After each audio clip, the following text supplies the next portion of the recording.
అందరికీ నమస్కారం. నేను మీ లక్ష్మి. రీసెంట్ గా సింగర్ ప్రవస్తి చేసిన కామెంట్స్ ఏవైతే ఉన్నాయో పాడుతో తీయగా కార్యక్రమం గురించి అయినా అండ్ టీవీ షోస్ కి సంబంధించినవి అయినా సరే అండ్ సునీత గారి గురించి, చంద్రబోస్ గారి గురించి అండ్ కీరవాణి గారి గురించి చాలా సంచలన కామెంట్స్ చేసింది. అండ్ ప్రస్తుతం నాతో పాటుగా సంగీత విద్వాంసులు అండ్ ఇండస్ట్రీకి ఎంతో మంది సంగీత కళాకారులను అందించిన పడాల తారక రామారావు గారు ఉన్నారు. ఒకసారి అడుగుదాం ఇందులో వాస్తవం ఎంత అవాస్తవం ఎంత అనేది. నమస్కారం. నమస్తే అమ్మ. ముఖ్యంగా 2 days నుంచి చూస్తున్నాం ప్రవస్తి విషయాన్ని. ప్రవస్తితో నాకు కొంచెం పర్సనల్గా అమ్మాయి బాగా తెలుసు. వాళ్ళ అమ్మగారు, వాళ్ళ నాన్నగారు అందరూ తెలుసు. మీ ద్వారానే ఎన్నో చాలా పాటలు పాడింది, మంచి పాటలు పాడింది, అదే హిట్ సాంగ్స్ పాడింది, రంగన కళ్యాణం ఇలాంటి పాటలు. అయితే ఆ అమ్మాయి ఎందుకు అంతగా రియాక్ట్ అయింది అనేది ఫస్ట్ ఎవరికి అర్థం కాల. మాకెవరికి కూడా అందరికీ డైలమాలో ఉన్నాం అన్నమాట. ఏంటి ఇలా చెప్పింది అని అనుకున్నాం.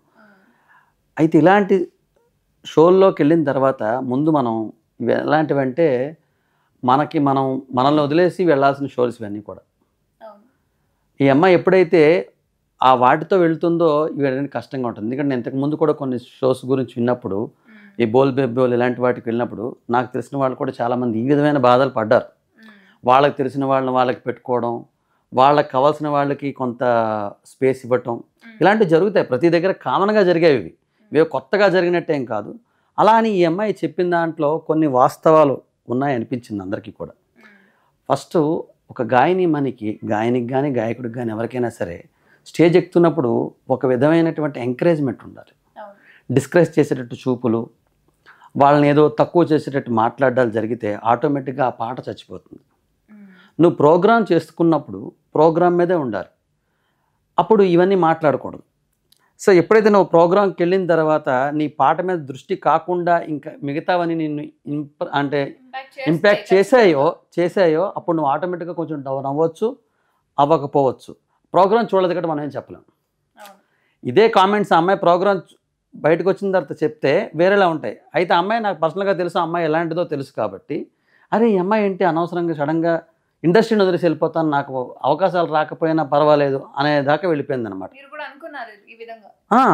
అంటే అంతగా అమ్మాయి రియాక్ట్ అయింది అంటే ఏదో జరిగి ఉంటుంది అనే ఫీలింగ్ వచ్చాం మనం. అది జరిగింది అంటే నేను అనుకోవడం పర్సనల్గా. ఎందుకంటే ప్రోగ్రాం ఎవరిని చూడలేదు. తర్వాత వాళ్ళ ముగ్గురు ఏమన్నారో తెలియదు. ఈ అమ్మాయి చెప్పిందే మనం అందరం వింటున్నాం. సో కొంతమంది ఉంటారు కదా, ఈ అమ్మాయి ఇలాగే అయ్యుండొచ్చు, ఈ అమ్మాయి ఇలా చెప్తుంది అని అనుకుంటాం కదా. ఆ విధంగా చెప్తే ఈ అమ్మాయి కొంచెం మనం నమ్మేదగ్గట్టుగా చెప్పింది అనిపించింది. అంటే సార్ ఆ అమ్మాయి ఎలిమినేట్ అవ్వడం వల్ల మాత్రమే ఈ విధంగా మాట్లాడింది అని కూడా అంటున్నారు. అయితే ఇక్కడ అంటే నేను కొంచెం అంత మ్యూజిక్ తెలిసిన వాడిని, చాలామంది పాడితే విన్నవాడిని, చాలామందితో పాడించిన వాడిని. సో నాకు పాట గురించి అంత తెలుసు కాబట్టి చెప్తున్నాను. అంత తొందరగా ఎలిమినేట్ అయిపోయే అమ్మాయి అయితే కాదు ఈ అమ్మాయి. అక్కడ వరకు మనం చెప్పొచ్చు. విన్నర్ అయింది. నెక్స్ట్ తమిళనాడులో కూడా చాలా మంచి ప్రోగ్రామ్స్ చేసింది పిల్ల. చిన్నప్పుడే పాడుతా దిగే లాంటి వాటిలో బాగా పాడిన అమ్మాయి. కొంచెం ఎంత పెద్ద కష్టమైన పాట అయినా పాడేయగల కెపాసిటీ ఉన్న పిల్ల. అంత చిన్నప్పుడే పాడేసింది కదా. ఇప్పుడేమి ఈ వయసుకు వచ్చిన తర్వాత ఇంకా అనుభవం పెరుగుతుంది కానీ తగ్గదు కదా. సో అవన్నీ నాకు తెలుసు కాబట్టి నెక్స్ట్ ఈ అమ్మాయి చాలా ఫాస్ట్గా నేర్చుకుంటుంది, చూడకుండా పాడేస్తుంది. ఇలాంటి చాలా క్వాలిటీస్ ఈ అమ్మాయికి ఉన్నాయి. ఇలాంటప్పుడు ఆటోమేటిక్గా మనిషికి కొంత అనిపిస్తుంది, అరే నేను ఇంత తొందరగా ఎలిమినేట్ అయిపోయాను అనే బాధలో కూడా ఈ అమ్మాయి చెప్పి ఉండొచ్చు. అక్కడ ఏం జరిగిందో మనకు తెలియదు, దాని గురించి మనం మాట్లాడకూడదు. బట్ ఈ అమ్మాయి చెప్పిన దాని గురించి మనం విశ్లేషిద్దాం.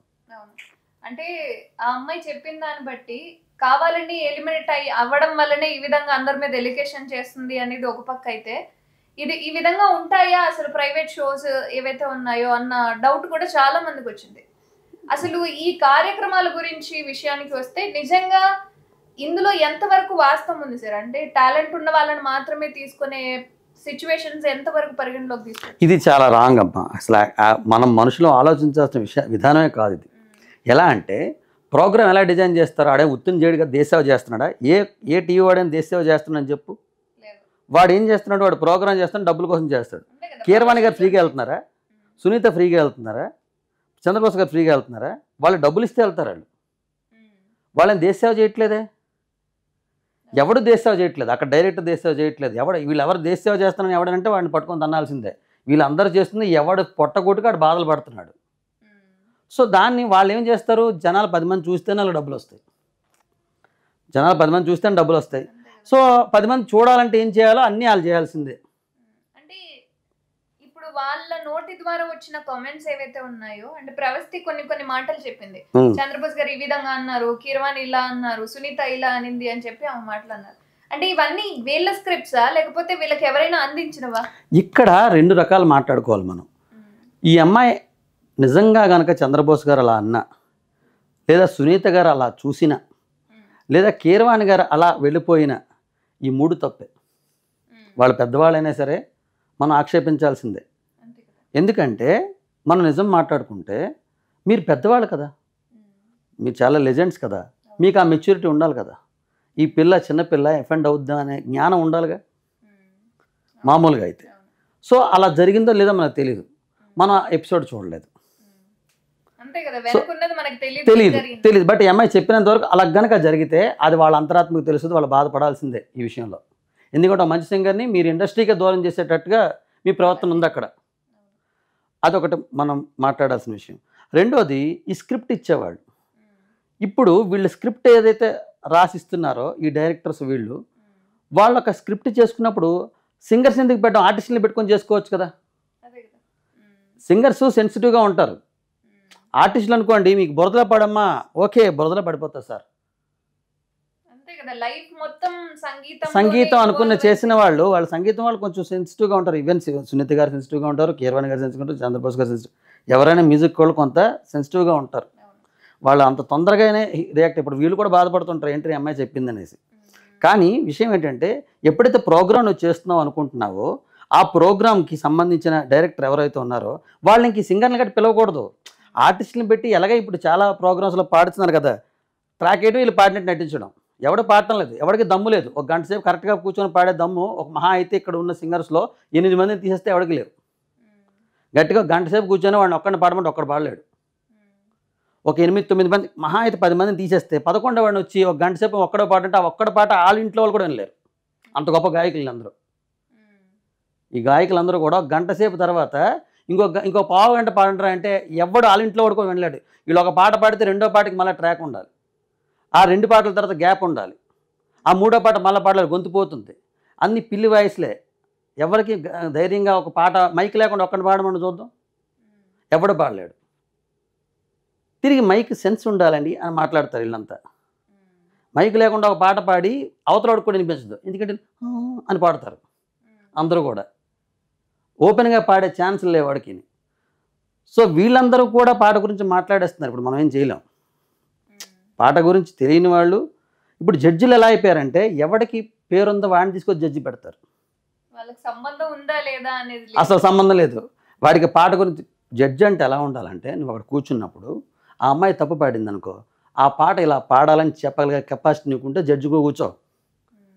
నీరేళ్ళ పాడిద్దేవో పాడుతుంది ఒక పిల్ల, ఏది వీళ్ళు ముగ్గురులో ఎవరినైనా పాడమని చూద్దాం. సునీత గారిని పాడమను, కీరవాణి గారిని పాడమను, చంద్రబోస్ గారిని పాడమను. విని ఎవడేం చెప్తాడండి, రిక్షావాడు కూడా చెప్తాడు తప్పులు. వీళ్ళెందుకు దానికి? మా ఊర్లో రిక్షా వాళ్ళు ఉంటారు, వాళ్ళు ఎంతకన్నా బాగా చెప్తారు బాగా పాడలేదు అనేసి. దానికి వీళ్ళు అవసరంలా. విజయనగరంలో రిక్షా వాళ్ళు చాలా అద్భుతమైన జడ్జిలు ఉంటారన్నమాట. ఏం పాడుతున్నారు రీడు అని వెళ్ళిపోతారు వాళ్ళు. అంటే తప్పు చెప్పడానికి ఎవడని చాలు, వీళ్ళే అవసరం లేదు. సో ఒక ప్రోగ్రామ్ కండక్ట్ చేస్తున్నారు దానికి ఓకే. ఇక్కడ ఇంకోటి కూడా వచ్చింది, లెజెండ్స్ అండి వీళ్ళు, వాళ్ళ లెజెండ్స్ అని కొంతమంది ఎవరో మాట్లాడుతారు. లెజెండ్స్ అయినప్పుడు ఇలాంటి పిచ్చి ప్రోగ్రామ్స్ రాకూడదు. మీరు నా దృష్టిలో మీరు ఆస్కార్ లెవెల్ కదా, మీ లెవెల్ కాదు ఇది. డబ్బులు ఇస్తున్నారు కాబట్టి వెళ్ళారు మీరు అక్కడ మళ్ళీ లెజెండ్స్ గట్ట ఉండకూడదు. మీరు డబ్బులు ఇచ్చారు వచ్చారు ఆడు చెప్పింది చేస్తున్నారు. లెజెండ్ అయితే ఎలాగ ఉండాలి, అమ్మాయి బాగా పాడిందే నువ్వెవడో చెప్పడానికి, నువ్వు డైరెక్టర్ అయితే డైరెక్టర్ లాగా ఉండు, నేను చెప్పింది నిజం అనగలగాలి.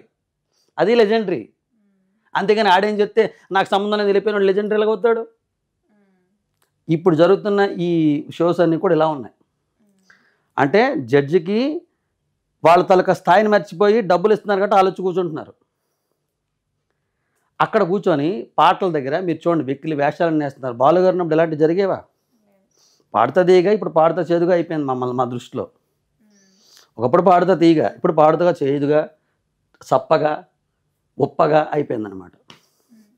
అలాగే అంటే ఒక్కొక్కల విషయానికి వస్తే సునీత గారు ఆ అమ్మాయి వచ్చినప్పుడు మాత్రమే ఆమె ఫేస్ కానీ ఆమె ఎక్స్ప్రెషన్స్ కానీ కొన్ని కొన్ని సందర్భాల్లో ఈ అమ్మాయికి ఇది చేత కాదు అన్న విధంగా కూడా మాట్లాడారు అని చెప్పి ప్రవస్తి మాట్లాడడం జరిగింది. ఇది మరి అదే చెప్తున్నాను కదమ్మా, ఇది ఎవ్వరూ మనం చూడలేదు. ఆ అమ్మాయి చెప్తున్న వాటికి మాట్లాడదాం. అలా మాట్లాడుంటే ఖచ్చితంగా సునీత గారిది తప్పే. ఒక అమ్మాయి స్టేజ్ మీదకి వెళ్తున్నప్పుడు మీకు మైక్లో అలా మాట్లాడేయడం, లేదా పక్కన జడ్జిలు లాంటి వాళ్ళు ఇన్ఫ్లుయెన్స్ చేయటం, ఇవన్నీ తప్పే. ఎందుకంటే మీరు కూడా సింగరే, ఎన్నో కష్టపడ్డారు, ఎంతో పాటలు పాడారు, ఎంతో మంచి పాటలు పాడారు, చాలా గొప్ప పాటలు పాడారు. ఇలాంటి పాటలు పాడి మీరు వచ్చారు, మీకు తెలుసు ఒక గాయనిమని ఎలా ఫీల్ అవుతారో మనం ఇలా చెప్పడం వల్ల అనేది తెలుస్తుంది కదా. అంతే కదా, ఎంతో ఎక్స్పీరియన్స్ తో ఉన్నప్పుడు ఈ ఒడిదుడుకులన్నీ తెలుసుంటాయి తనకు కూడా. తెలుసుంటాయి. సో అలాంటప్పుడు పాడితే పాడేవాడికి ముందుగా వెళ్ళి మీకు విషయం చెప్తానమ్మా, మేము పాడతాం కాబట్టి అక్కడ పాడుతున్నప్పుడు ఎవరో సంబంధం లేని ఏదో మాట్లాడితేనే మనం డిస్టర్బెన్స్ అయిపోతాం. ఎవరో సంబంధం లేని వాళ్ళు ప్రోగ్రామ్కి వెళ్తాము, చాలామంది వీళ్ళందరూ చూడండి, చాలామంది సౌండ్ చెక్ చేసుకుంటూ చాలా పెద్ద పెద్ద ప్రోగ్రామ్స్కి మీ అందరినీ కామ్గా ఆపేయండి, లైట్లు ఆపేయండి, ఇవన్నీ ఆపేయండి అని చెప్పేసి ప్రశాంతంగా కొద్దిసేపు ఉండి వాళ్ళ ముందు వాళ్ళ మూడ్లోకి వెళ్ళి అప్పుడు మొదలు పెడతారు. చాలా సైలెంట్గా ఉండండి, ఫోన్లో ఆపేయండి అని చెప్తారు. ఎందుకు డిస్టర్బెన్స్ చిన్నది కూడా వీళ్ళు తట్టుకోలేరు, వాళ్ళ అవుట్పుట్ 100% రాదు. కానీ ఇక్కడ చాలా బాధలు ఉంటాయి. అక్కడ మృదంగం వాడు వాయిస్తున్నాడో లేదో తెలియదు, ఆ ఆర్కెస్ట్రా కరెక్ట్గా ఉంటుందో లేదో తెలియదు. ఇన్ని ప్రాబ్లమ్స్ నుండి ఒక సింగర్ వచ్చి పాడడానికి వచ్చినప్పుడు మీరు ఆ ముగ్గురు తల్లిదండ్రుల్లాగా ఉండేవాళ్ళు, మీరు ఇంకా వాళ్ళని ఎంకరేజ్ చేయాలి. మీకు నిజంగా నచ్చలేదు, అమ్మాయి బాగా పాడలేదు, చెప్పగలగాలి. చూడమ్మా నువ్వు ఇలా పాడేవరా, నువ్వు ఇలా తప్పుగా పాడకూడదు కదా అని చెప్పగలగాలి. చెప్పకుండా ఎప్పుడైతే మీరు అది చేసేసారో, ఇంతవరకు మీరు వచ్చి బయటకు వచ్చి మాట్లాడలేకపోతే మీరు తప్పున్నట్టు అందరూ అనుకుంటారు. మీరు చూపెట్టండి, లేదు మేము అలా చేయలేదని చూపెట్టాలి మీరు. ఎందుకంటే ఒక ఎలిగేషన్ మీ మీద వచ్చింది, దాన్ని తప్పు అని నిరూపించుకోవాల్సిన బాధ్యత కూడా మీదే. ఎవరన్నా బయట వేరే ఇద్దరు ముగ్గురు యాంకర్లు పెట్టేసి మీకు సపోర్ట్గా మాట్లాడిస్తే కుదరదు. ఎందుకంటే నేను వాళ్ళ ఫ్యామిలీ అంతా నాకు కొంచెం తెలిసిన వాళ్ళు, వాళ్ళ అమ్మగారు నాన్నగారు కూడా. సో వాళ్ళు చిన్నప్పటి నుంచి వాళ్ళ అమ్మాయిని ఎంత కష్టపడి పెంచారు, ఎంత తప్పుడు నుంచి అమ్మాయి తెలుసు. జవ్వాది మెత్తినదని అమ్మాయికి 3.5 ఏళ్ళు అనుకుంటా, నేను కంపోజిషన్ హనుమాజరికి ఎత్తిన ఎక్కడో అక్కడ పాడింది ఆ పిల్ల. అప్పుడు నేనే షాక్ అయిపోయినంటే ఈ పిల్లకి మాటలు ఎలా తెలిసాయి, ఎక్కడ బాగా పాపులర్ అయిన పాటలు అయితే వీళ్ళు పాడారు అనుకోవచ్చు. నా పాటలు అంత పాపులర్ కాదు, హనుమాజరికి ఎత్తాను, కానీ ఆ పిల్ల బాగా పాడింది. అది అప్పుడులో నేను చెప్తున్నా, అమ్మాయి 3 ఏళ్ళు 4 ఏళ్ళ టైంలో చెప్తున్నాను నేను. అంటే ఇంచుమించు దగ్గర దగ్గర 15 ఏళ్ళ క్రితం విషయం. అప్పుడు అమ్మాయి పాడిన పిల్ల నాకు చాలా ఆశ్చర్యం వేసింది, బాగా పాడుతుంది పిల్ల. తర్వాత రాను అమ్మాయి కొంచెం బాగా ఎదిగింది, బాగా ప్రాక్టీస్ చేసింది, పెద్దవాళ్ళ దగ్గరికి వెళ్ళింది, నేర్చుకుంది, అన్నీ చేసి ఒక సింగర్గా అయింది. నా దగ్గర కొన్ని పాటలు పాడింది. నేను చాలామంది సింగర్స్ నా దగ్గర వచ్చి పాడుతుంటారు, అందులో ఈ అమ్మాయి కొంచెం తొందరగా నేర్చుకుంటుంది, ఇమీడియట్గా పాడేస్తుంది. అంటే ఏ కార్యక్రమానికైనా సరే బాడీ షేమింగ్ కి సంబంధించి అండ్ వాళ్ళ వస్త్రధారణకు సంబంధించి అపీరియన్స్ గురించి కూడా మాట్లాడినట్లుగా కూడా ప్రవస్తి మాట్లాడారు. కరెక్ట్. ఇప్పుడు ఇది ఒకటి మాట్లాడాల్సింది, నీకు పాటకి గొంతు కావాలా బాడీ కావాలా? ఫస్ట్ కావాలి, గొంతు కావాలి కదా. పాడాలంటే గొంతు కావాలి. పూర్వం మన అదృష్టం బాగుండి సుశీలమ్మకి వీళ్ళందరికీ ఈ దరిద్రాలు లేవు, లేకపోతే వాళ్ళతో కూడా పాడించేవారు కాదు. మనం అద్భుతమైన వ్యక్తులు, జానకమ్మ గారికి ఇలాంటి వాళ్ళకి అదృష్టం కొద్ది లేవు, ఉందేమో మనకు తెలియదు. బట్ టీవీలు లేవు కాబట్టి, ఈ దిక్కుమాల ప్రోగ్రామ్స్ లేవు కాబట్టి వాళ్ళు పాడారు. ఘంటసాల గారు ఖచ్చితంగా ఈ బాడీ షేమింగ్ ఉంటే ఆయనే పాడేవాడు కాదు, ఎందుకంటే ఆయన అంత అందగాడేం కాదు. బాలుగారు కొద్దిగా బట్టర్గా ఉంటారు. కానీ తర్వాత ఇప్పుడు బాలుగారికి బాడీ షేమింగ్, బాలుగారు ఎలాగా మరి ఇంత మనిషి ఉంటాడంటే అర్థం అవుతుందా? అంటే ఏంటి వీళ్ళ ఉద్దేశం, ఒక ప్రోగ్రామ్కి ఎవరైనా అందంగా ఉంటే మేము చూస్తాం, నిజమే అందమే చూస్తావు కరెక్టే. అప్పుడు నువ్వు అందంగా ఉన్న వాళ్ళని పిలవాలి కదా, వీళ్ళెందుకు పిలిచావు? ఆర్టిస్టులను పెట్టుకోవచ్చు, లేదా నువ్వు ముందే ఎలిమినేట్ చేసి, బామ్మ మాకు ఈ షోకి నువ్వు పనికిరావమ్మా, మాకు ఇవన్నీ ఉన్నాయి, నువ్వు ఇలా బట్టలు వేసుకోవాలి, నువ్వు వేసుకోలేవు అని చెప్పే. ఇష్టం ఉన్న వాళ్ళు వస్తారు, లేని వాళ్ళు బాధ పోతారు, నీకేంటి బాధ? నువ్వు ప్రోగ్రామ్ చేసుకుంటున్నావు కదా, నువ్వేం దేశానికి సేవ చేయట్లేదు కదా. నువ్వేం దేశానికి సేవ చేస్తే పోనీ అనుకోవచ్చు, నువ్వు చేస్తుందే ప్రోగ్రామ్, ముందే చెప్పేసేయి. ఇప్పుడు మేము సినిమా చేస్తాం, ఎవరో అందులో ఏదో వ్యాంప్ క్యారెక్టర్ ఉంటుంది, వ్యాంప్ అమ్మాయి ఇలా ఉండాలని చెప్పి ముందే చెప్పేస్తాం ఆ అమ్మాయికి.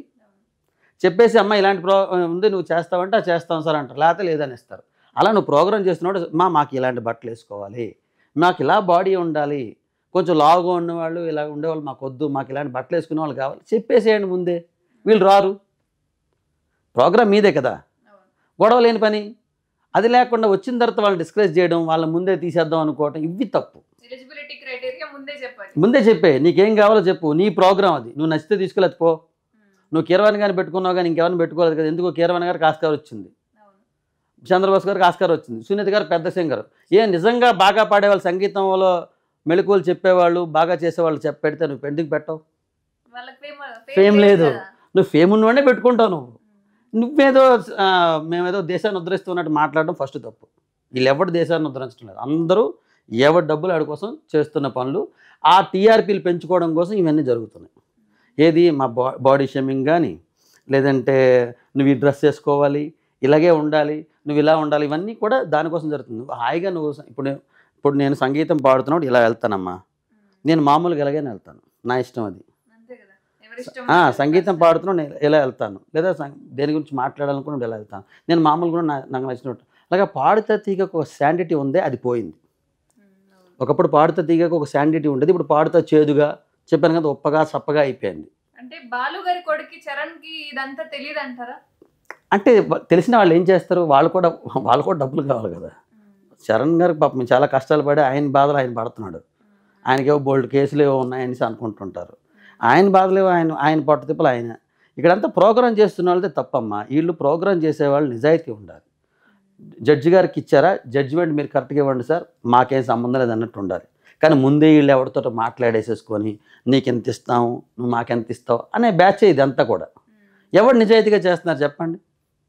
ఒకరిని రమ్మండి, నేను నిజాయితీగా చేస్తున్నానండి ప్రోగ్రామ్ అని చెప్పి ఒక్కడిని చెప్పండి, గుండెల మీద చేసుకొని అబద్ధాలు ఆడకుండా చెప్పాలి. నేను నిజాయితీగా చేస్తున్నామండి, ఇగో దేశం కోసం చేస్తున్నాను, ఒక్కడు రమ్మండి, ఒక్కడు లేడు.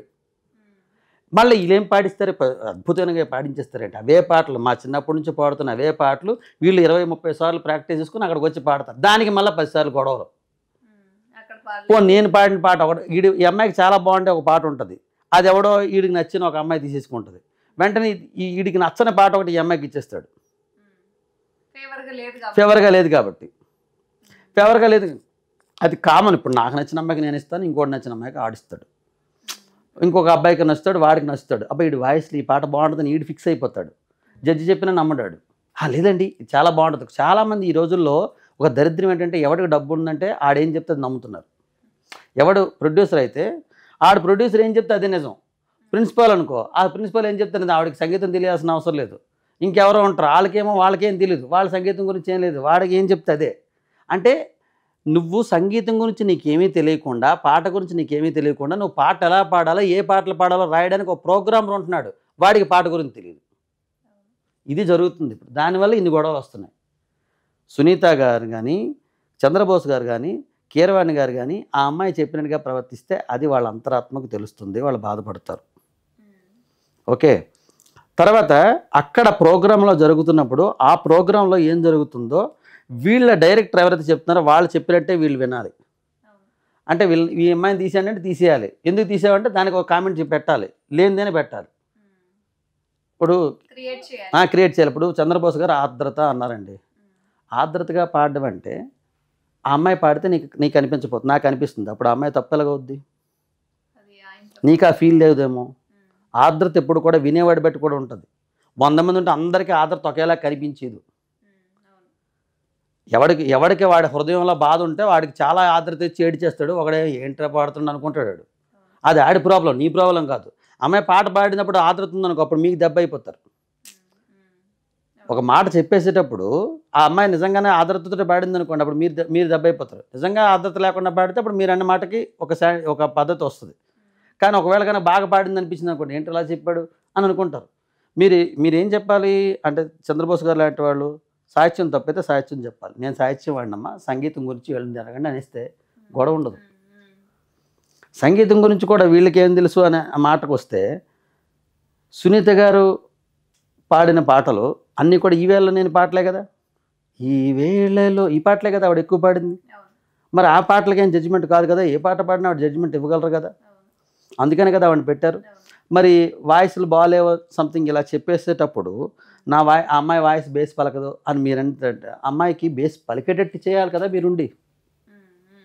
ఒక బేస్ పలకదు అనుకోండి, చెప్పాలి ఎలా పలుకుతుందో. మీరు సీనియర్ సింగర్ కదా, మరి మీరు అది చేయకుండా పక్క వాళ్ళకి అమ్మాయికి బేస్ పలకదని మీరు చెప్తున్నారంటే అప్పుడు అమ్మాయిని ఎందుకు తీసుకున్నారు మీరు? ఫస్ట్ అమ్మాయి బేస్ పలకదండి, ఫస్టే తీసేయచ్చు కదా అమ్మాయిని.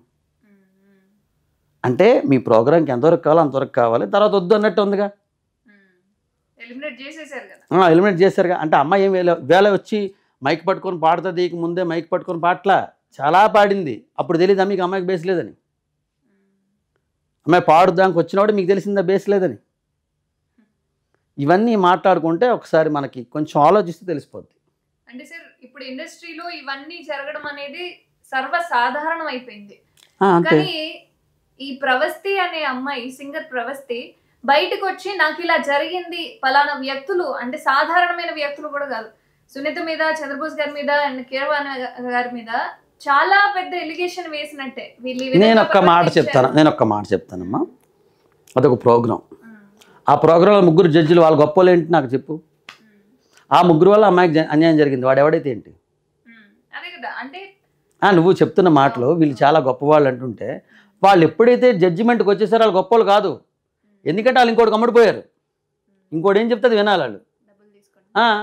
ఇప్పుడు వాళ్ళకి పిలిచారు, వాళ్ళు వచ్చారు, అక్కడ డైరెక్టర్ ఏం చెప్తాడో వాడు ఏం చెప్తే అది వీళ్ళు వినాలి. నిజంగా వీళ్ళు గొప్ప వాళ్ళు ఎప్పుడవుతారు? నిజంగా వీళ్ళు చెప్పిన జడ్జిమెంట్ అయితే అప్పుడు గొప్ప వాళ్ళు అవుతారు. వాళ్ళు చెప్పిన కామెంట్స్ కాకుండా వీళ్ళు ఓన్గా కామెంట్స్ చేస్తారు, అప్పుడు గొప్ప వాళ్ళు అవుతారు. చాలా మనకు తెలిసిపోతుంటాయి. వీళ్ళు ఇదేంట్రా ఇలా బాగా పాడినాడు బాలేదంటారు. ఏం బాగా పాడినప్పుడు ఎంత బాగా పాడావు అసలు, నీ పాట వింటే ఎందుకు కళ్ళ నీళ్ళు వచ్చాయి నీకు? నీకేం పని లేదా? లేకపోతే ఏడుపు వస్తుందా? లేకపోతే గ్లజర్ వేసుకున్నావా? దేనికి కళ్ళ నీళ్ళు వచ్చేస్తే నీకు? అంటే పాట అంత ఆ మాత్రం తెలియకుండా నువ్వు జడ్జి అయిపోయావా? సంబంధం లేకుండా ఉంటాయి కొన్ని కామెంట్స్ వస్తుంటాయి. ఒకడు అంటాడు, అబ్బా నువ్వు పాడితే నాకు అమ్మవారికి అనిపించింది. అంత గొప్ప పాట ఏం పాడిస్తుంది అంటే అంతకన్నా గొప్ప పాట నువ్వు వినలేదన్నమాట. నిన్ను జడ్జిగా పెట్టారు. మరి ఆ ప్రోగ్రామ్కి ఎంత గొప్పతనం ఉందో నాకు అర్థం కాదు. నీకు అనిపించింది నువ్వు ప్రపంచానికి చెప్పేస్తున్నావు. అది ఎక్కడ చెప్పాలి? నువ్వు పాడితే నాకు అమ్మవారికి అనిపించింది అంది అమ్మాయి దగ్గరికి వెళ్ళి చెప్పు. మిగతా వాళ్ళందరూ ఏమైపోవాలి పాడుతున్నప్పుడు? అని అనుకుంటారా? ఆ మాత్రం జ్ఞానం కూడా ఉండదు వీళ్ళకి. ఇప్పుడు 10 మంది ఉన్నప్పుడు నువ్వు చాలా అద్భుతంగా పాడేస్తున్నావు, నువ్వు అమ్మవారికి అనిపించిందని అనేసావంటే నువ్వు మైక్లో జనాలకి ఏం చెప్తున్నావు? నువ్వు అమ్మాయిని ఎలివేట్ చేస్తున్నట్టే కదా. హీరోని ఎలివేట్ ఇలాగా చేస్తారు చూడండి సినిమాల్లో. అమ్మ ఆడంతోడు ఈడెంతోడు ఆడికి ఏం ఉండదు తిరిగి చూస్తే. మీకు కొంతమంది అంతకుముందు ఒక పాట ఏదో వచ్చింది, చాలా గొప్ప పాట, వాడిని దెబ్బకు 4-5 రోజుల్లో వాడిని చాలా పాపులర్ చేసింది ఒక పాట. పాపం పిల్లాడు బాగా పాడతాడు. నా అనేది పాట నాకు గుర్తులేదు. అబ్బా ఏమిటో ఆ పాట. ఇంకా అంతకుముందు ఎవడో సింగర్ కూడా పాడినట్టు ఇదే ఒరిజినల్ సింగర్ అయితే పాడితే బాగుండు అని ఒకడు ఎవడో పనికిమాలాడు కామెంట్ పెడతాడు. అదే ఒరిజినల్ సింగర్ ఈ అబ్బాయి పాడితే మంచిదే కావచ్చు. కాకపోతే దానికి ఎంత ఎలివేషన్ ఇచ్చారంటే ఆ ప్రోమో ఎడిటింగ్ చూస్తే అబ్బాయి ఎంత బాగుందిరా అన్నట్టు చేశారు. ఇది జరుగుతుంది. వీళ్ళు చూపెట్టే విధానం నిజంగా చూపిస్తున్నారా? ఎడిటింగ్ లేకుండా చూపెట్టమని చూద్దాం. ఒక ప్రోగ్రామ్ ఎవడని చూస్తాడేమో. వీళ్ళు ఎందుకు ఎడిటింగ్ చేస్తున్నారు? మరి అందులో రియాలిటీ ఏముంది? రియాలిటీలే కట్ చేస్తున్నప్పుడు రియాలిటీ షో అంటే ఏంటి నాకు అర్థం కాదు. ఎక్కడ రియాలిటీ ఉంది? ఒక్కటి రియాలిటీ లేదు. ఇది రియాలిటీ షో అట. ఏదైతే రియాలిటీ ఉండదో అదే రియాలిటీ షో ఇప్పుడు సింపుల్గా. ఇప్పుడు అంటే తను చేసిన ఎలిగేషన్స్ ఏవైతే ఉన్నాయో అంత ముందుకు వచ్చింది, ఎంతగా తను ఫీల్ అయి ఉంటే, ఎంతగా తను భరిస్తూ వస్తూ ఉంటే ఈ విధంగా మాట్లాడిందో. ఇలా చాలామంది భరించారమ్మా. ఇప్పుడు ఏంటంటే చాలామంది చాలా రకాల బాధలు భరించారు. ఈ అమ్మాయి ఎంతగా వెక్స్ అయిందంటే ఇంకా నేను బరస్ట్ అయిపోవాలని బరస్ట్ అయిపోయింది. చిన్నపిల్ల ఫస్ట్ ఆఫ్ ఆల్.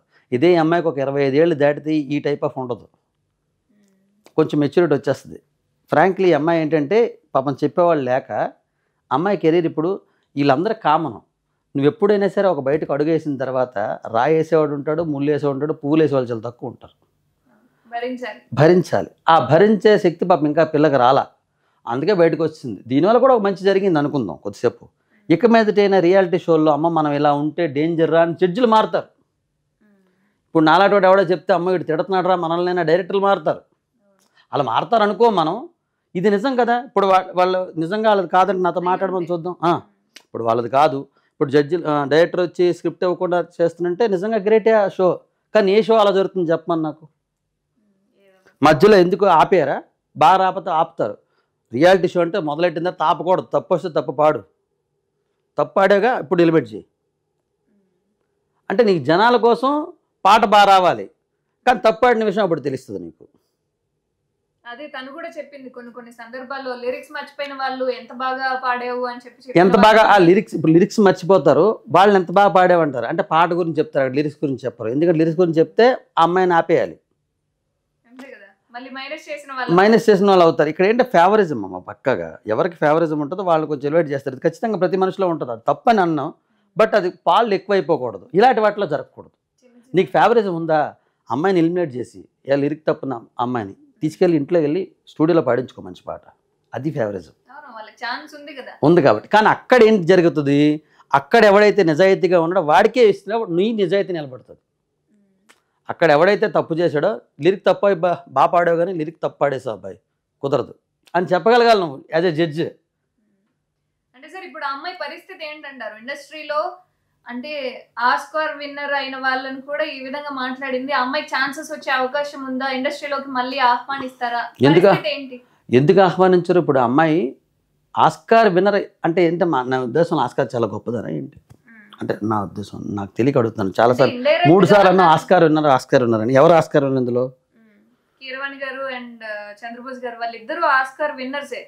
ఎలా అంటే చంద్రబోస్ గారు కీరవాణి గారు అంతకన్నా గొప్ప పాటలు ఏం చేయలేదు అంతకుముందు? ఈ నాట్ పాట అద్భుతమైన పాట నీ ఉద్దేశమా? అలా అని కాదు, అవార్డు వచ్చింది కదా సార్, సినిమాకి వచ్చింది, సినిమాలో వచ్చింది. ఈ పాట అయితే పాపులర్ అయింది. ఇది గొప్ప పాట కాదు, గుర్తుపెట్టుకో. ఇది ఖచ్చితంగా నాటు పాట, చాలా అద్భుతమైన పాట. గొప్ప పాట అంటే నేను అస్సలు ఒప్పుకోను, అది ఎవరితోటైనా విభేదిస్తాను.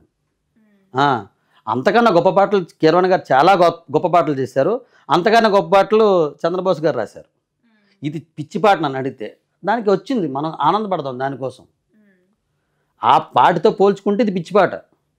వచ్చింది కాబట్టి గొప్పది కాదు, ఆడికి తెలియలేదు, అది సంతోషిద్దాం. వీళ్ళ మన స్టాండర్డ్ ఆడికి ఆ ఆస్కార్ ఇచ్చేవాడు తెలియలేదు, అలా ఒప్పుకుందాం మనం. ఇప్పుడు వాడు మంచి దాన్ని చూడలేదు. రంభన్ చూశాడు అనుకో, ఇదేమిటో తెలుస్తుంది. ఈయన రంభ లాంటి పాటలు కీరవాణి గారు చంద్రబోస్ గారు ఇచ్చారు చాలా. ఈవిడెవడో రోడ్ మీద పాపం వెళ్తున్న అమ్మాయి ఇదే బాగుందని కూడా వాడు ఆస్కార్ ఇచ్చాడు. సో ఆస్కార్ వాడే లెవెల్ తగ్గిపోయింది. ఆస్కార్ గొప్పతనం కాదు ఇది, ఆస్కార్ వాడి లెవెల్ తగ్గిపోయింది ఈ పాటకి ఇవ్వడం వల్ల.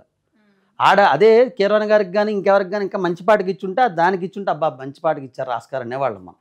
నేషనల్ సాంగ్స్ కొన్ని ఉన్నాయి చూడు మనకు వచ్చినవి, నేషనల్ అవార్డు వచ్చిన పాటలు, అబ్బా ఈ పాటకి నేషనల్ అవార్డు రావచ్చురా అనిపిస్తుంది. నువ్వు కరెక్ట్గా చెప్తున్నాను, సంగీతం తెలిసిన వాళ్ళు 1000 మందిని కూర్చోబెట్టి నాటు పాటకి ఆస్కార్ వచ్చిందంటే మొహాలు చూడు అందరివి అని ఉంటాయి. ఎందుకంటే ప్రతి ఒక్కరికి తెలుసు, ఇంక్లూడింగ్ కీరవాణి గారు చంద్రబోస్ గారు కూడా తెలుసు ఈ పాటకు వచ్చింది అనుకుంటారు. నాకు తెలిసి దీనికి వచ్చింది ఏంట్రా అనుకుని ఉంటారు ఇద్దరు. ఇది అనుకుంటారో లేదో వాళ్ళ తర్వాత తెలుస్తుంది, చూసుకో.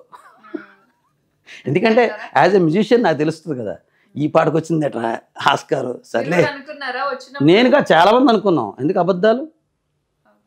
ఇందులో ఇప్పుడు నేను తప్పు పట్టట్లేదు కదా, దానికి వచ్చింది సంతోషిద్దాం.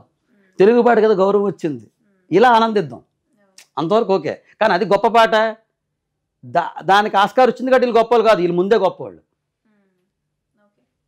ఆస్కార్ వచ్చింది కాబట్టి వీళ్ళు గొప్పవాళ్ళన్న మాట నువ్వు ఇందాక నుంచి అంటున్నావు, నేను చెప్తున్నాను. వీళ్ళు ముందే గొప్పవాళ్ళు. వీళ్ళు ఆస్కార్ వచ్చాక వీళ్ళకి కొమ్ములేని రాలా, ఆస్కార్ వచ్చింది అంతే, ఓ పేరు. అంటే తన నిర్ణయం తీసుకున్న తర్వాత చాలా విమర్శలు ఎదుర్కొంటుంది అని చెప్పి ఆమె కొన్ని ఇంటర్వ్యూస్ లో చెప్తుంది, చాలా మెసేజ్లు వస్తున్నాయి. అంటే చాలా మంది ఇప్పుడు నేను నిజాయితీగా మాట్లాడుతున్నాను కదా, ఇలా ఎంతమంది నిజాయితీగా ఉంటారు ఇలా చెప్పడానికి? ఇప్పుడు నాకేం ఇండస్ట్రీ నుంచి ఏం పెద్ద ఓడబోడొచ్చే అంతే ఒరిగేదేం ఉండదు అనుకునేవాడు ఎవడని ఇలాగ మాట్లాడతాడు. అమ్మో నా వల్ల ఎలాగా మా అబ్బాయికి ఇలాగా అని అనుకునేవాళ్ళు కొంచెం జాగ్రత్తగా భయపడుతూ మాట్లాడతారు, అది కామన్. ఇంకేదో ఇంటర్వ్యూ చేశాను, ఆ యాంకర్ గారు ఈ అమ్మాయిని చాలా కార్నర్ చేసి నువ్వు ఇలా ఎందుకు మాట్లాడావు అది ఇది అని చెప్పారు ఆవిడ. అది ఆవిడ వెర్షన్, ఎందుకంటే ఆవిడ పాపం అలా ముగ్గురు తెలిసిన వాళ్ళే బాగా. నాకు తెలిసినా కూడా నేను చేయలేను, నాకు తెలిసినా నేను తెలిసినా నాకు సంబంధం లేదు, నేనేం చెప్పాలి అది అనుకుంటున్నాను చెప్పేస్తాను, తెలిసినోనే నేను. ఇవి ఒకవేళ ఈఎంఐది ప్రవస్తే కానీ తప్పు అయితే ఈఎంఐని కూడా దెబ్బలాడాలి. అలా ఎందుకమ్మా చెప్పావు, బుద్ధి లేదా, చిన్నపిల్లవి నీకు ఎవరు చెప్పలేదు అనొచ్చు. కానీ ఈఎంఐ చెప్పిన దాంట్లో చాలా నిజాలు ఉన్నాయి, చెప్పాను కదా మీకు. లిరిక్ మర్చిపోయిన వాళ్ళకి ఏం చెప్పాలి, లిరిక్ మర్చిపోయావు, బాగా పాడడం ఇంకేముంది, లిరిక్ మర్చిపోతే. కొన్ని సందర్భాలు కూడా చెప్పింది జరిగినవి. బాగా పాడడం లేదు, ఇంక లిరిక్ మర్చిపోయాడు, నువ్వు ఎలిమినేట్ చేసేయాలి నేను అసలు యాక్చువల్గా. కానీ నేను ఇంకా ఉంచానంటే వీళ్ళు గొప్పతనం ఏంటో చూసుకో. కొన్ని రూల్స్ పెట్టుకుంటామా, రూల్స్ మనం అతిక్రమించేస్తేలాగా. పాపం లిరిక్ మర్చిపోయింటే అదే కదా టాలెంట్, లిరిక్ మర్చిపోకుండా పాడడమే టాలెంట్. నువ్వు అది మర్చిపోయాడు, పోన్లే బాగా పాడాడు, బాగా పాడేది కాన్సెప్షన్ ఉందా నీ జడ్జిమెంట్లో? అంటే నువ్వు కరెక్ట్ జడ్జి కావు, సొంత నిర్ణయాలు నీకు నచ్చిన వాళ్ళకి తీసుకుంటావు. ఇంకొకరి దగ్గరికి వచ్చింటే అది పెద్దగా భూతత్వంలా కనిపిస్తుంది, నీకు నచ్చిన వాళ్ళకి వస్తే చాలా చిన్నగా కనిపిస్తుంది. దీన్ని ఏమంటారు, పార్షియాలిటీ అంటారు. ఒక పక్కే నువ్వు తీసుకోవడం, అప్పుడు జడ్జి అవ్వవు. నువ్వు జడ్జిగా ఉండేటప్పుడు దానికి కొన్ని రూల్స్ ఉంటాయి, ఖచ్చితంగా ఉండాలి, నికార్సుగా ఉండాలి, నువ్వు బాగా చేయట్లేదు మా, బాగా చేయట్లేదు. సార్ అంటే కీరవాణి గారు చేసిన కామెంట్స్ ఏవైతే ఉన్నాయో ఇది కూడా ప్రవస్తి మాటల్లోనే, నేను డైరెక్ట్ గా చెప్తున్నది కాదు. లైక్ ఇప్పుడు ప్రోగ్రాంలలో పెళ్లిళ్ళ కార్యక్రమాల్లో పాటలు పాడే వాళ్ళు ఉంటారు, ఇతరత్ర కార్యక్రమాలకు వెళ్లే వాళ్ళు కూడా ఉంటారు. ఇలా వెళ్ళడం అనేది సంగీతానికి ఉన్న విలువను మీరు తీసేస్తున్నారు అని చెప్పి కీరవాణి గారు చేసిన కామెంట్ ఏదైతే ఉందో ఇండైరెక్ట్ గా తననే అన్నారు అని చెప్పి మాట్లాడింది. అంటే నిజంగానే ఇలా కార్యక్రమాలకు వెళ్ళొచ్చా వెళ్ళకూడదా అనేది ఒకసారి మీ మాటల్లో. అది అంటే కార్యక్రమాలకు వెళ్ళొచ్చు వెళ్ళకూడదు అనేది ఎవరిని శాసించే అధికారం లేదమ్మా. కొంతమంది అంటారు చిచ్చి సినిమాలకు సంగీతం చేస్తున్నావేంటి అంటారు సంగీత విద్వాంసులు. అంటే సినిమాలకు సంగీతం చేసేవాడు మానేయాలి, వాళ్ళ దృష్టిలో సంగీతం సినిమాలకు మ్యూజిక్ చేసేవాడు అసలు మ్యూజిక్ డైరెక్టరే కాదంటారు. చాలామంది విన్నాను నేను. నువ్వు ఎప్పుడైతే అన్నమాచార్యకి ఇలాంటి వాటికి చేస్తే నువ్వు గొప్పవాడివి, లేకపోతే నువ్వు మామూలు సినిమా మ్యూజిక్ చేస్తే నువ్వు చేసింది కాదు, అది ఎవడో ఒక కీబోర్డ్ ప్లేయర్ మ్యూజిక్ చేస్తానో ఒక ఎవడో రికార్డింగ్ చేస్తానో అయ్యే పాటలు, లేదా చాలా వరకు లిరిక్ రేట్లు ట్యూన్లు ఇచ్చేస్తే కంపోజర్లు చాలామంది అయిపోతున్నారు ఇప్పుడు. మరి మేము కంపోజర్వి అని అనేవాళ్ళు చాలామంది ఉన్నారు. సో అవతల వాళ్ళు ఏదో అనుకుంటారు, ఎవరిష్టం వాళ్ళది. కీరవాణి గారి ఉద్దేశం అయి ఉండొచ్చు పెళ్ళికి వెళ్ళి పాడితే తప్పని. అలాగని కీరవాణి గారు పెళ్ళిలో పాడే వాళ్ళందరికీ ఇంటికి పిలిచి నెలకు 50,000 జీతం మనం అందరూ ఆపేస్తారు. ఈయన పేరు చెప్పుకుంటాం అందరూ. ఎవరి కష్టాలు లేవమ్మా, ఎవరి కష్టాలు. పెళ్ళికి వెళ్ళి పాడితే తప్పని ఏమిటి ఎవడు చెప్పాడు? వాళ్ళకి ప్రాబ్లం అది. పెళ్ళికి వెళ్ళి పాడడం వల్ల ఏమిటి ప్రాబ్లం అంటే రోజు పెళ్ళి పాడుకుంటే గొంతులు పోతాయి, తర్వాత వీళ్ళు ప్రొఫెషనల్గా ఎదగడానికి కష్టం అవుద్ది. ఇదొక పద్ధతిగా చెప్పొచ్చు. కానీ పెళ్ళికి వెళ్ళే వాళ్ళు పాడడానికి పనికిరారు. ఎవడు పిలిస్తాడు పాడతారు. వీళ్ళు పాడలేదు ఇప్పుడు పెళ్ళికి. పెద్దవాళ్ళు పిల్లవని పెళ్ళికి వెళ్ళిపోయి పాడేస్తారు. ఒక్కొక్కరు 15 లక్షలు ఇస్తే అక్కడ ముగ్గురు బ్యాచ్లు పాడేస్తారు వద్దన్నా కూడా. ఈ సునీత గారు పాడలేదు పెళ్ళిళ్ళలో, ఏ పెళ్ళిలో పాడలేదని చెప్పనావండి. అక్కడ ఉన్న సింగర్స్ ఎవరు పాడలేదు పెళ్ళిళ్ళలో. ఈ అమ్మాయి అలా తీసుకుంది. ఆయన అభిప్రాయం ఏం చెప్పాడు. ఇప్పుడు నేను అంటున్నాను కదా, సినిమాలకు మ్యూజిక్ చేసేవాడు మ్యూజిషియనే కాదు అని చాలామంది నాతో అన్నారు.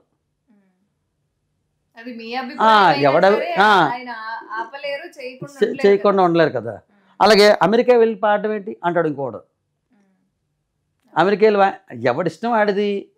నోరున్నప్పుడు ఏదైనా మాట్లాడేస్తాం, నాలుగు ఏంటంటే తిరిగేస్తుంది కదా. సో అది కాదు, అది ఆయన ఉద్దేశం. ఆయన దగ్గరికి వచ్చి పాడే వాళ్ళకి నా దగ్గర సినిమా పెళ్ళిళ్ళకి గట్ట పాడే వాళ్ళకి ఇవ్వనయ్యా అని కూడా ఆయనకి రైట్ ఉంది. ఎందుకంటే అది ఆయన ఇష్టం, ఆయన పాట. అది దాన్ని మనం పర్సనల్గా తీసుకోవాలి. అదేమి ఆయన జనరలైజ్ చేసి చెప్పారని నేను అనుకోవట్లా. అండ్ అంటే ఈ పాడితే తీయగా కార్యక్రమానికి సంబంధించి ఫస్ట్ ప్రైజ్ వచ్చిన వాళ్ళకి second prize, third prize, fourth prize అని చెప్పి ఒక లిస్ట్ అనేది వాళ్ళు ఏర్పాటు చేశారు. ఈ విధంగా 5th ప్లేస్ లో ఉన్న వాళ్ళకి నా గ్రూప్ లో నేను జాయిన్ చేసుకుంటాను, మా ఇంటికి ఈ చాకి చేసే వాళ్ళు ఉంటారు కదా, సో వీళ్ళలాగే మీరు కూడా మా ఇంటికి వచ్చేసి జాయిన్ అయిపోండి అని చెప్పి కీరవాణి గారు అన్నారు. సో దీని మీద కూడా ప్రవస్తి అంటే కామెంట్ రేస్ చేసింది. అంటే మేము మీ ఇంటికి వచ్చి పనిచేసే వాళ్ళలాగా కనిపిస్తున్నామా, ఎందుకు ఈ విధంగా అన్నారు అని చెప్పి మాట్లాడడం జరిగింది. ఇక్కడ నేను ఒక మాట చెప్తా ప్రవస్తికే. ప్రవస్తి, నీకు కీరవాణి గారు పాడాలనుంటే నువ్వు వెళ్ళు, ఆయన చాకరీ చెప్తే చాకరీ చేయి. నీకు ఇష్టం లేదా ఇంట్లో కూర్చోవచ్చు. ఇది పద్ధతి. ఎందుకంటే ఎవరిష్టం వాళ్ళది. ఆయన సరదాగానే ఉండొచ్చు చాకరీ చేస్తారనేసి. ఇక్కడ మనం ఇలాంటి వాటిలో ఏది నిజం ఉందో అదే చెప్పాలి. ఇప్పుడు చాకరీ చేసేవాళ్ళంటే గాయకులు అంత ఫ్రీగా ఉన్నారా, ఇవన్నీ మాటలు వస్తాయి. కానీ ఇక్కడ ఏంటంటే ఇప్పుడు నేనున్నానమ్మా, నేనంటే ఇష్టమైన నా స్టూడెంట్స్ నాకే పని చేయనివ్వరు. నేను మా గురువుగారితో ఏ పని నేను చేయనివ్వను. నువ్వు ఎప్పుడైతే వన్స్ గురువు గారు అనుకున్నావో నువ్వు వాళ్ళకి చాకరీ చేస్తావు. అది తప్పని నేనైతే ఫీల్ అవ్వను. మిగతావి వాళ్ళ కామెంట్ చేశారు, అమ్మాయి ఎఫెండ్ అయింది, అవన్నీ ఓకే. ఇప్పుడు చాకరీ చేయించారు అంటే అది సరదాగా కూడా ఉండొచ్చు, జోక్గా ఉండొచ్చు. మనం మేబీ జోక్గా, ఎందుకే అలా అంటారు చాకరీ చేయాలని అంటారు కదా, జోక్గా ఉండొచ్చు. అది అంటే ఆయన జోకేసి ఉంటారని నేను అనుకుంటున్నాను ఆ విషయంలో. ఇది చెప్పాను కదా, ఏది కరెక్టో. ఇప్పుడు ప్రవస్తికి ఇష్టం లేకపోవచ్చు, ఆ మాట బాధ కలిగి ఉండొచ్చు, దాన్ని మనం ఏం చేయలేం. అంటే సార్ ఇప్పుడు ప్రవస్తి ఏదైతే మాట్లాడిందో, వీళ్ళందరి మీద ఏదైతే ఎలిగేషన్ చేసిందో, వీళ్ళు ఈ విధంగా అన్నారు, నాకు బాధ అనిపించింది అని చెప్పి మాట్లాడింది, చిన్న వయసులో మాట్లాడింది అని చెప్పి కొంతమంది అంటుంటే నిజంగానే బాధపడి ఉంటుందేమో, ఈ విధంగా మాకు కూడా జరిగింది. మరి చిన్న వయసు అంటే అమ్మాయి 10 ఏళ్ళ పిల్ల కాదు, 8 ఏళ్ళ పిల్ల కాదు, 19 ఇయర్స్ పిల్ల అంటే 18 ఇయర్స్ దాటిపోయిన అమ్మాయి ఏమైనా మాట్లాడవచ్చు. మన రాజ్యాంగం చెప్పింది అమ్మాయికి వాక్ స్వాతంత్రం ఉంది, హాయిగా మాట్లాడుకోవచ్చు. సో కాకపోతే ఆ అమ్మాయి, నేను అనుకోవడం మాత్రం అమ్మాయి ఏది ఇమెచ్యూర్గా అయితే మాట్లాడలే. అక్కడ జరిగింది, ఆ అమ్మాయి బాధపడింది, అది అమ్మాయి ప్రజెంట్ చేసింది అంతే. ఇమెచ్యూర్గా ఏం మాట్లాడదు. ఇమెచ్యూర్గా మాట్లాడారంటే వాళ్ళకి మెచ్యూరిటీ లేదని అర్థం. ఆ అమ్మాయి విన్న తర్వాత మాటలు విన్న తర్వాత అమ్మాయి ఇమెచ్యూర్గా మాట్లాడింది అని ఎవరైనా అనుకుంటే వాళ్ళకి మెచ్యూరిటీ లేదని అర్థం. సరే ఇప్పుడు అంటే ఆ అమ్మాయి పరిస్థితి ఏంటంటారు? ఇండస్ట్రీలో అయినా బయట అయినా సరే వచ్చే విమర్శలను ఎదుర్కోవడం విషయంలో అయినా లేకపోతే వచ్చే ప్రశంసలను తీసుకునే విషయంలో అయినా సింగర్ ప్రవస్తి పరిస్థితి ఏంటి అంటే ఏం చెప్తారు? ఏం లేదు, అమ్మాయి బ్రహ్మాండంగా ఇప్పుడు చెప్పారు కదా, అమ్మాయి బోల్డ్ పాటలు పాడుకుంటుంది బయట, ఏవి మన ప్రోగ్రామ్స్లో అవన్నీ ఎవరో పాడిస్తుంటారు. అయితే అమ్మాయి ఒక మాట అన్నది, నేను ఇంకా పాడడానికి వదిలేసుకొని కెరీర్ వదిలేసుకొని నాకు ఎవరు ఇంకా ఛాన్సెస్ ఇవ్వరని అవకాశం ఇవ్వరు అని అన్నది. చెప్పలేము, రేపు నువ్వు బాగా పాడితే కీరవాణ గారు పిలిచి పాడించవచ్చు, చంద్రబాబు గారు పిలిచి పాడించవచ్చు. ఈవెన్ మ్యాంగో మీడియాలో నాకు తెలిసి ప్రవస్తి 5-6 పాటలు పాడింది, సినిమాల్లో కూడా నేను పాడింది. అసలు అలాగే అవన్నీ తప్పు, అవన్నీ మనం ఇప్పుడు భవిష్యత్తుని ఎవడు ముందు చేయడానికి మనమే ఇది కాదు కదా. సో ఇవాళ ఈరోజు రేపు పరిస్థితి ఎవడు చెప్పలేడు, ఇంకా భవిష్యత్తులో ఏం జరుగుతుంది ఎవడు చెప్పగలడు. అమ్మాయికి మంచి ఫ్యూచర్ ఉంది, బాగా పాడుతుంది, ఇంకా బాగా పాడొచ్చు, అవన్నీ ముందుకు వెళ్తే బాగుంటుంది అమ్మాయి. ఏవైనా సరే ఈ రియాలిటీ షోల్లో రియాలిటీ ఉంటే బాగుంటుందమ్మా. వీళ్ళందరూ ఎక్కడ రియాలిటీ షో అంటారో అక్కడ పాడిందే ఉండదు, ముందే ఓవర్ డబ్ చేస్తారు. ముందు రోజు వీళ్ళు పాడించేస్తారు, పాడించేసి అక్కడ అయిపోయిన తర్వాత మళ్ళీ వెళ్ళి ఇంకో స్టూడియోలో వీళ్ళు మళ్ళీ పాడిస్తారు, తెలుసా నీకు? మళ్ళీ పాడిస్తారు, మళ్ళీ వాయింపిస్తారు, మళ్ళీ మ్యూజిక్లన్నీ చేస్తారు. అదేం రియాలిటీ నాకు అర్థం కాదు. ఎలా వస్తాలా రాని, నీకు ధైర్యం లేదా? అంటే నీకు ఎంత టాలెంట్ ఉన్నా, నీకు ఎంత సంగీతం తెలిసినా సరే వాళ్ళ స్క్రిప్ట్ బేస్డ్ మాత్రమే నువ్వు నటించాలి. నువ్వు నటిస్తున్నావు, అదేం రియాలిటీ షో ఏం కాదు అది. ఏదైతే చెప్పాను కదా, రియల్గా ఏది ఉండదు అక్కడ. నీకు ఒకసారి కామెడీ ఏంటంటే జడ్జిలు ఉంటారంట అక్కడ, మధ్యలో సీన్స్ వరకు తీసుకొచ్చి మధ్యలో ఒకసారి యాక్టింగ్ చేసి, ఒకసారి వాళ్ళు ముగ్గురు ఉండరు, ఇద్దరే ఉంటారు. వాళ్ళు కొన్ని నవ్వులో ఒకసారి నవ్వండి అని చెప్పి తీసేసుకుంటారు మధ్య. ఇదంతా మనం ఎడిటింగ్ చేసిన తర్వాత చూసి ఇవన్నీ నిజం అనుకుంటాం. మరి ఈ అమ్మాయికి నిజంగా వాళ్ళు ఎదురుగా కూర్చున్నప్పుడు అలా జరిగిందేమో మనకు తెలియదు. చెప్పాను కదా, మనం చూడలేదు, చూడడమే మనం మాట్లాడుతున్నాం. అలా జరుగుంటే ఇది తప్పు, జరగకపోతే కాదు అనే ఉద్దేశంలో మాట్లాడుతున్నాం. ఇక్కడ ఏంటి, మనకి ఎవరి మీద పర్సనల్గా ఇది లేదు. కాకపోతే ఈ అమ్మాయి ఒక్కతే నాకు తెలుసు చిన్నప్పటి నుంచి. సో అందుకని ఈ అమ్మాయిని నేను కొంచెం అయ్యో పాపం ఏం పిల్లలా అయిపోయింది, ఇక మీదట ఎవరు కనీసం ఈ విధంగా చేయకూడదు అంటే మనం ఏదో దీన్ని ఒక ఇది చేయాలి. అంటే ఎవరికైనా ఒకరికి అనిపించవచ్చు కదా, నిజం మన రియాలిటీ షో చేస్తున్నాం, ఇలాగే చేస్తున్నాం కదా, ఎక్కడ రియాలిటీ ఉందని వాడికి అనిపించవచ్చు. వాడన్ని సిగ్గు లజ్జాలు వదిలేసినాడు అనుకో, ఏమనిపించదు. అంటే మీ మాటల్లో సిగ్గు ఇదంతా వదిలేస్తేనే ఈ ఇండస్ట్రీలో ముందుకు వెళ్తారు అనుకునే వాళ్ళు కూడా ఉంటారు. అది ఖచ్చితంగా. అది అసలు అమ్మాయి అంత పట్టించుకోకుండా ఉంటే గొడవ లేదు కదా. ఎప్పుడైతే అమ్మాయి బాధపడిందో అప్పుడు ఇవన్నీ ఉంటాయి. అసలు మిగతా వాళ్ళందరూ బాధపడట్లేదు కదా. ఇప్పుడు ఎలిమెంటరీలో బాధపడుతున్నారే మళ్ళీ లోపల బాధపడతారు, వాడు బయటకు వచ్చి చెప్పలేదు కదా. ఇప్పుడు నేను చెప్పిన మాటల్లో నిజాయితీ ఉంది, ఇతను చెప్పింది కరెక్టే అని అనుకుంటే ఏమో రేపు ఉదయం అంటే మనది ఎవరు వింటారో ఎంతమంది వింటారో వాడికి తెలియదు. కొంతమందికి నిజమే కరెక్ట్గా చెప్పాడు కదా ఈయన, ఈ రియాలిటీ షోలో రియాలిటీ ఎక్కడుంది, మనకైనా రియాలిటీగా చేద్దామని మళ్ళీ అనిపించవచ్చు వాళ్ళకి. ఎలా పాడుతుంది యాషెస్ అలాగే టెలికాస్ట్ చేయమని చెప్పండి, ఎవడు చూస్తాడు చూద్దాం ప్రోగ్రాం. ఎందుకంటే వీళ్ళకి తెలుసు ఎన్ని తప్పులు ఎన్ని అపస్వరాలు వస్తాయో. పాడడం చాలా కష్టం అండి, ఎందుకు అంత పాడడం కష్టపడి ఎందుకు పాడడం మానే, అంతే కదా. పాడడం చాలా కష్టం, ఎందుకు అంత పాడడం మానేయచ్చు కదా. ఇప్పుడు ఇండస్ట్రీలోకి చాలా మంది సంగీతం నేర్చుకొని రావాలి అనుకునే వాళ్ళు ఉన్నారు, ఇంకా ప్రయత్నం చేస్తున్న వాళ్ళు వచ్చిన వాళ్ళు కూడా ఉన్నారు. వాళ్ళకి ఏం చెప్తారు అంటే, ఇప్పుడు ప్రవస్తి చేసిన ఈ కామెంట్స్ ఏవైతే ఉన్నాయో ఇండస్ట్రీలోకి రావాలి అంటే ఒక స్టెప్ బ్యాక్ తీసుకున్న సందర్భాలు అవన్నీ జరగవమ్మా. ఎవడు ఫెయిట్ ఎవడు మార్చలేడు. ఎవడికి ఇష్టం ఉంటే నువ్వు ఎన్ని ఆపినా ఆడు చూస్తాడు, ఇష్టం లేనాడు ఆడు ఎన్ని నువ్వు ఎంత రమ్మన్నాడు రాడు, ఇంతే నిజం. ఏదో ఒకటి జరిగిన తర్వాత ఇది ఇలా ప్రపంచం మారుద్దంటే ఏది మారదు.